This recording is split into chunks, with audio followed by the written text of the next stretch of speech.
The veterinarian's breath stopped in his throat. His gloved hands, usually so steady, now trembled above the blood-stained towel. Before him lay a newborn, slick, hairless, and utterly wrong. It didn't whimper like a puppy. It didn't move with the instinctive wriggle of life. Instead, it lay eerily still, its skin translucent under the barn's dim bulb, veins pulsing with a rhythm that felt off. The German shepherd beside him let out a soft, desperate whine, nudging the tiny form with her nose as if begging him to fix what nature had broken. His assistant gasped, stumbling back. What is that?" she whispered, voice cracking. Dr. Elias Grant couldn't answer. His mind reeled between medical logic and primal dread. This wasn't birth. It was a warning, one that turned the quiet sanctuary of his barn into the epicenter of something no science could explain. And before dawn broke, this moment would force 3 people to choose between truth and protection, between fear and love. If your heart's racing right now, you're not alone. This story has gripped thousands across the globe, so if you're ready for a mystery that blurs the line between miracle and nightmare, hit like and subscribe right now. And seriously, I read every single comment. Drop your country name below. I love seeing how far these stories travel, and how many of us are left wondering, what if this were real? Dawn spilled like liquid gold over Havenbrook Valley, painting the dew-kissed fences in soft amber. The air smelled of wet earth and clover, and the distant bleat of goats blended with the whisper of wind through the pines. Inside his weathered wooden barn, Dr. Elias Grant moved with quiet purpose. At 43, he'd long traded city hospitals for the honest rhythms of rural life. Animals trusted him, not because he spoke their language, but because he listened. He murmured to a resting mare as he checked her bandage, his touch gentle, his presence calm. To the locals, he wasn't just a vet, he was a guardian. No creature left his care without hope. That morning, the crunch of gravel broke the peace. A dusty pickup rolled in, and from it stepped Marcus Boone, broad-shouldered, face lined with years of service, eyes softened by quiet kindness. Beside him, his German shepherd, Nova, leapt down with cautious grace, tail low, breathing heavy. Morning, Doc," Marcus said, nodding. "Ishy's been restless since midnight. I think it's time." Elias knelt, hands brushing Nova's swollen belly. Her eyes darted nervously, muscles tense. "She's close," he said warmly. "Let's get her settled." As they prepared a clean corner with fresh straw, Marcus knelt beside her, voice low and steady. "You've been through worse, girl. You're my strongest soldier." There was something sacred in their bond. Forged in war, tempered by silence, held together by loyalty no lab could replicate.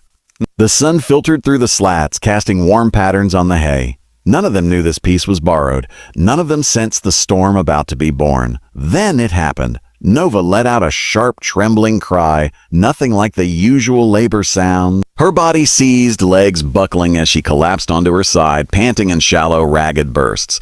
"Nothing's wrong?" Marcus called, alarm sharpening his voice. Elias snapped into action. "Gina, towels, warm water, birthing kit. Now!" His assistant sprinted to the supply room, heart hammer. Elias placed a stethoscope on Nova's abdomen. The heartbeat was chaotic. Too fast, too uneven. "She's in distress," he muttered, injecting a mild sedative. Marcus stayed close, stroking Nova's fur, whispering reassurances only a soldier would know how to give. Minutes stretched like hours. Like hours. Nova's cries echoed off the wooden walls, raw and urgent. Finally, a glistening form emerged. For one breath, relief flooded the room. Then Nova whimpered, a sound laced with confusion. Elias leaned in, gloved hands catching the newborn. And that's when his blood turned to ice.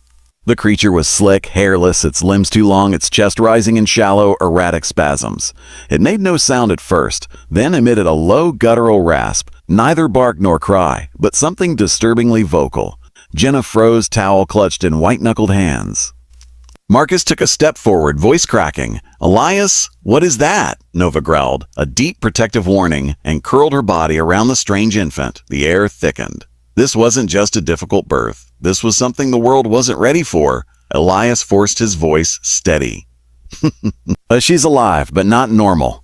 He signaled for a light. Under the beam, the truth deepened. The skin shimmered faintly, veins glowing like faint circuitry. No fur, no snout, just smooth, pale flesh and limbs that bent in subtly wrong angles. Jenna whispered, "Is it deformed?" Elias didn't answer. His mind raced through textbooks, case studies, genetic anomalies. Nothing fit. Then the newborn opened its mouth again. Not a squeak. Not a whine, a soft resonant sound, almost like a sigh. Human. Jenna stumbled back.